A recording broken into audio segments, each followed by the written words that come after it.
औज़ुबिल्लाहिमिनश्शैतानिर्रजीम बिस्मिल्लाहिर्रहमानिर्रहीम। आज हमारा 7वां लेक्चर है, छठा लेक्चर है सॉरी, केमिस्ट्री का।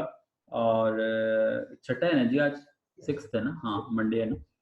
6th लेक्चर है, 9th केमिस्ट्री जी हमारी। और आज हम स्टार्ट कर रहे हैं यूनिट नंबर 3 आप लोगों के साथ, and that is periodic table. Periodic table जो है उसके अंदर हम देखेंगे कि किस तरह से जो है वो जो है वो एलिमेंट्स जो है उनको हम अरेंजमेंट करेंगे। इसकी अगर मैं बेसिक आपको बताऊं तो कोई भी चीज़ है, फॉर एग्जाम्पल आपके पास अगर बहुत सारी बुक्स हैं, ठीक है, या फिर आपके पास बहुत सारी जो हैं वो खिलौने हैं, टॉयज़ हैं, या फिर आपके पास बहुत सारी कार्स हैं, छोटी टॉयज़ कार्स हैं। अगर आपके पास वो सारी कार्स या बुक्स अगर शॉपर में पड़ी हुई है तो कभी भी आप उन्हें सॉर्ट नहीं कर सकते, कभी भी आप उनको जो है वो एक तरतीब में नहीं रख सकते। जब भी आपको उन किताबों को अच्छी तरीके से मैनेज करना होगा तो आप क्या करेंगे, आप जो है वो उनको लाज़मी जो है किसी अरेंजमेंट में या किसी जो है वो फिक्स जो है वो एक सेटअप के अंदर जो है रखेंगे। फॉर एग्ज़ाम्पल आप उनको अगर रखते हैं रैक में रखते हैं, केमिस्ट्री की बुक्स अलग रखते हैं, इंग्लिश के अलग रखते हैं, फिज़िक्स के अलग रखते हैं, मैथमेटिक्स के अलग रखते हैं, पोएट्री, प्रोज़ वो अलग रखते हैं। तो वो क्या होता है कि वो आपके लिए जो है उनको सॉर्ट आउट करना आसान होता है। बिल्कुल इसी तरह से बेटा पहले ज़माने में जब साइंटिफिक नॉलेज इतनी ज़्यादा जो है वो आम नहीं थी, तो उस वक़्त क्या हुआ कि उस वक़्त जो है स्टार्टिंग में कुछ एलिमेंट्स जो है वो पता थे साइंटिस्ट को। तो जैसे-जैसे एलिमेंट्स जो हैं उनकी क्वांटिटी बढ़ती गई और ज़्यादा एलिमेंट्स जो हैं वो होते गए, तो क्या हुआ कि बहुत सारे ऐसे एलिमेंट्स थे जिनको स्टडी करना, जिनको जो है वो सॉर्ट आउट करना, जिनको जो है वो मुश्किल होता गया वक़्त के साथ-साथ। तो अब क्या था कि उनकी अरेंजमेंट बहुत ज़रूरी थी, तो उस अरेंजमेंट के लिए डिफरेंट साइंटिस्ट ने काम किया, ठीक है? तो that is a basically basic concept, ठीक है? अब हम यहाँ पर जो है आपके साथ स्क्रीन शेयर मैं करता हूँ, बुक जो है वो आपके साथ अब शेयर होगी, ठीक है? यहाँ पे आप देखिए कि हमारे पास इस यूनिट के लर्निंग आउटकम्स आ गए, आप अपनी बुक पे देख सकते हैं, ठीक है? पेज नंबर आपके पास बुक का जो है दैट इज़ 44 पे लर्निंग आउटकम्स हैं कि आपने इस यूनिट में क्या-क्या सीखना है। इंट्रोडक्शन में अगर देखें तो इन 19th century chemists devoted much of their efforts in attempt to arrange elements in a systematic manner. These efforts resulted in discovery of periodic law. On the basis of this law, the elements known as that time were arranged in the form of a table, which is known as periodic table. One of the significant features of that table was that to predict the properties of those elements, which were not even discovered at that time. The vertical columns of that table were called groups, and the horizontal lines were identified or called the periods. That orderly arrangement of elements generally coincided with their increasing atomic number. The periodic table contains huge amount of information for scientists. बेटा अगर मैं आपको basic जिस तरह से मैंने आपको बताया, तो 19th सेंचुरी जो थी उसके अंदर जो थे केमिस्ट ने अपनी बहुत सारी एफर्ट्स जो हैं वो इस चीज़ में लगाई कि हम एलिमेंट्स को किसी सिस्टमैटिक मैनर में रखें ताकि हम उनको स्टडी कर सकें। तो हमारे पास उनको जो है किसी भी स्टेटमेंट फॉर्म में या किसी भी सेटअप फॉर्म में या अरेंजमेंट फॉर्म में रखने के लिए जो है वो सबसे ज़रूरी ये था कि हम उनकी प्रॉपर्टीज़ को बहुत ईज़िली डिस्कस कर सकें। तो जिस टेबल में सेट किया गया उसमें कुछ वर्टिकल कॉलम्स थे, तो वर्टिकल कॉलम्स को ग्रुप कहा गया। वर्टिकल कॉलम्स कैसे? ऊपर से नीचे जो वर्टिकल कॉलम्स हों। और रोज कैसे होती हैं? जो फ्रॉम लेफ्ट टू राइट जाती हैं, इस तरह से जो जाती हैं वो रोज होती हैं, उनको पीरियड्स कहा गया। और जो टॉप टू डाउन थे उनको ग्रुप कहा गया। ठीक है, आगे मूव करते हैं।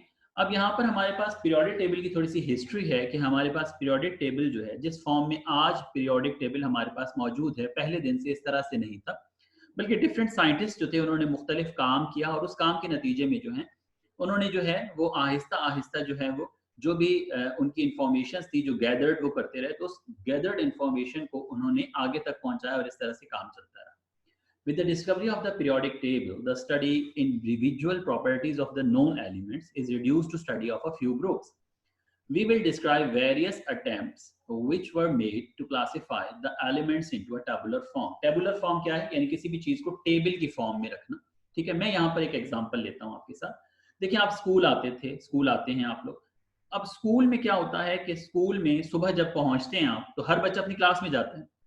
अब उससे क्या फायदा होता है कि हर बच्चा क्लासिफाई होके वहां चला जाता है, वहां आपके टीचर आते हैं और जो वहां उस क्लास में बच्चे बैठे हुए होते हैं वो सब के सब एक जैसी नॉलेज और इंफॉर्मेशन जो है उनसे शेयर हो रही है। अब देखिए, आप फॉर एग्जांपल 9th में हैं, आपको अगर हम 1 क्लास में बिठा दें अब 1 क्लास की नॉलेज तो आपके लिए नहीं है ना, या 1 क्लास से किसी बच्चे को हम केमिस्ट्री पढ़ाना शुरू कर दें, केमिस्ट्री की क्लास में लें।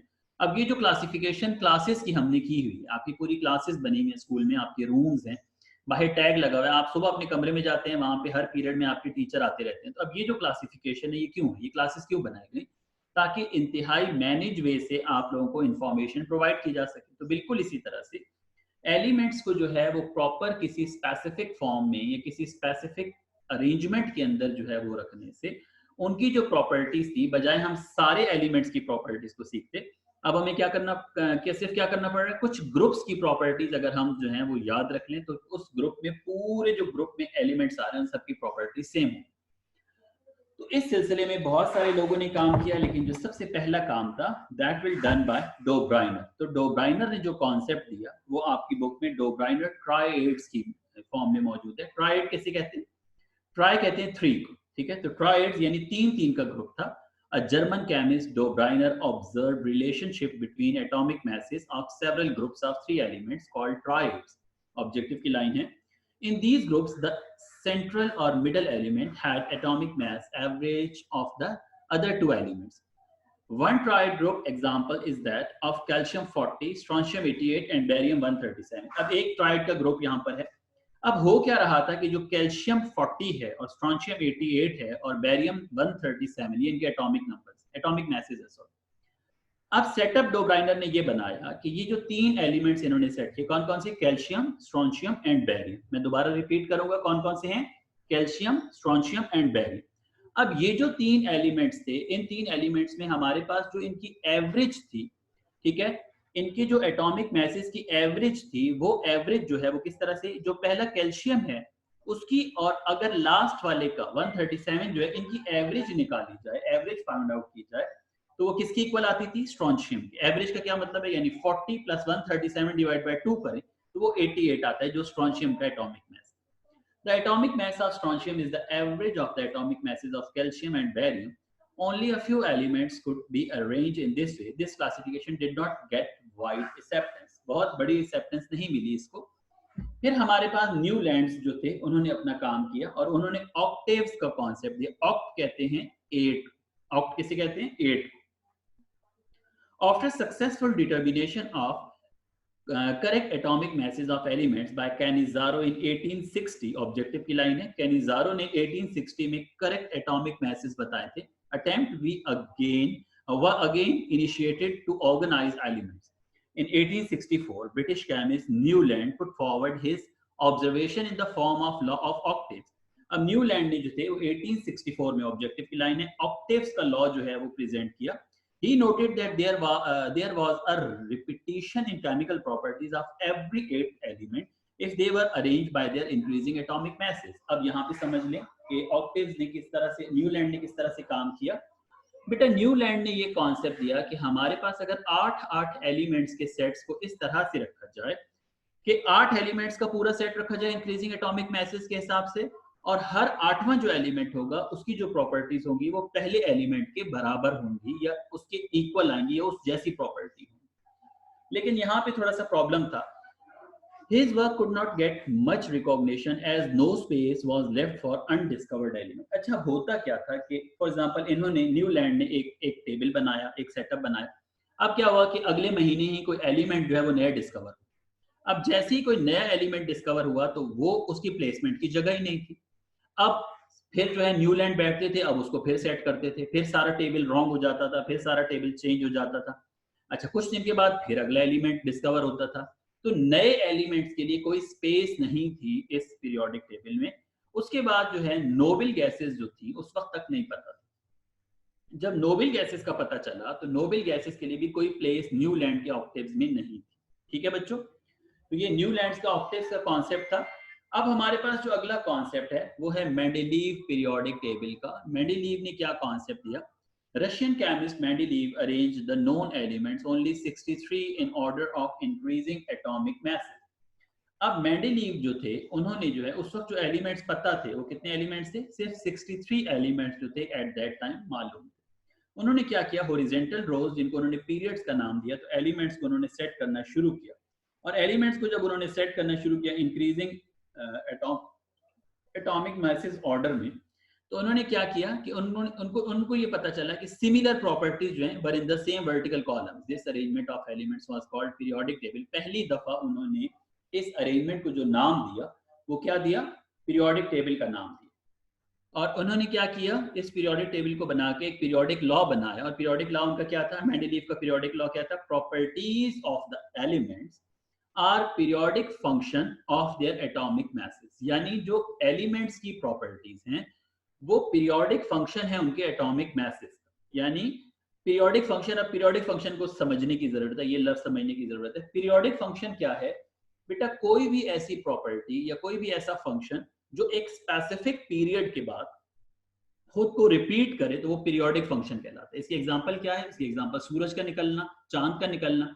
अब आप देखें कि सुबह होती है, सुबह कैसे होती है, सूरज निकलता है, अब एक स्पेसिफिक टाइम के बाद सूरज निकलता है, ठीक है, एक दिन की ड्यूरेशन है, ठीक है। अब हमें पता है कि सनराइज आज पिंडी घेर में सूरज कितने बजे निकलने, क्यों, क्योंकि वो एक पीरियोडिक फंक्शन है जो एक पीरियड के अंदर स्पेसिफिकली, इसी तरह से 28-29 दिन का हमारे पास क्या होता है, मून होता है, चांद होता है।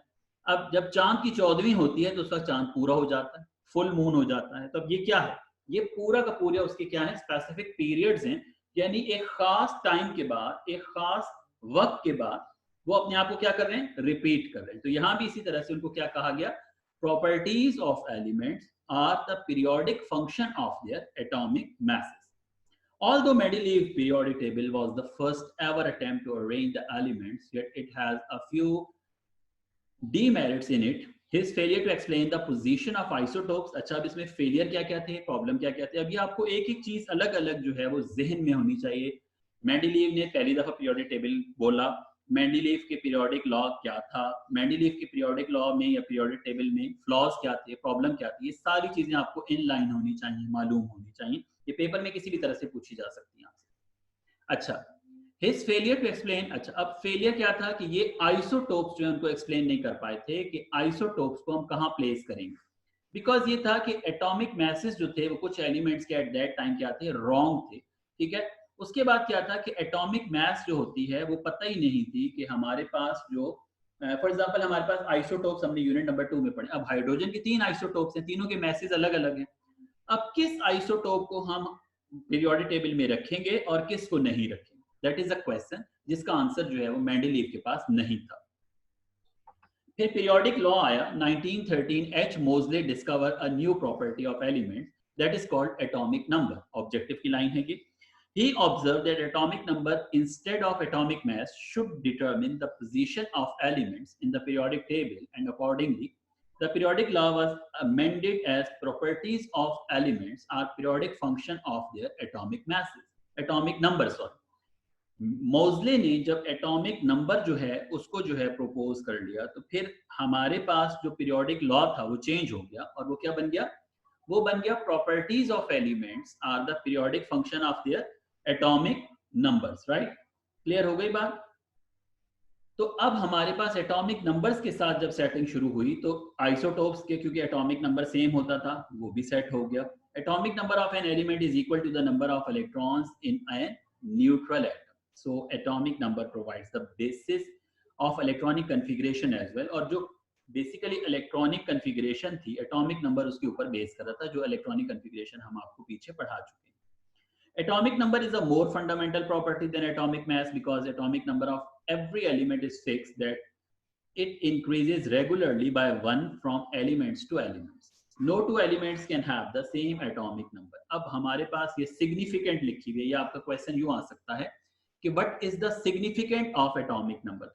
atomic number की significant क्या हुई बच्चों कि एटॉमिक नंबर एक ऐसा यूनिक नंबर है, जिस तरह से आप लोगों का एडमिशन नंबर या रजिस्ट्रेशन नंबर एक यूनिक नंबर है जो पूरे स्कूल में सिर्फ आपको मिलता है, एक बच्चे का एक रजिस्ट्रेशन नंबर होता है। बिल्कुल उसी तरह से एटॉमिक नंबर जो है वो किसी भी एक एलिमेंट का सिर्फ एक ही एटॉमिक नंबर या कोई एक ही नंबर उसका एटॉमिक नंबर होगा, ठीक है। इस वजह से वो एक यूनिक प्रॉपर्टी है। टेस्ट योरसेल्फ 3.1 पे आ जाए। What was the contribution of Dobriner to words classification of elements? Dobriner triads लिखेंगे इसमें। How did Newlands arrange the elements? Octaves इसमें लिख लेंगे Newlands के। Who introduced the name periodic table? आप बताएं, मैंने भी आपको बताया है। Why improvement in Mendeleev's periodic table was made? मैं अभी आपको सिखा चुका हूँ ये। State Mendeleev's periodic law बता चुका हूँ। Why and how elements are arranged in a period. तो पीरियड में हमने किस तरह से एलिमेंट्स को अरेंज करना है उनके इंक्रीजिंग एटॉमिक नंबर के हिसाब से, ये भी हम आपको अभी सिखा चुके हैं। तो 3.1 आपने टेस्ट और सेल्फ कॉपी पर करनी है। मैं उम्मीद करता हूँ कि यूनिट नंबर 2 का जो काम आपको पहले दिया गया था आप वो मुकम्मल कर चुके होंगे। तो आज हम अपनी क्लास को यहाँ पर एंड करते हैं, ठीक है, और उसके साथ ही जो है वो नेक्स्ट क्लास तक के लिए अल्लाह हाफिज।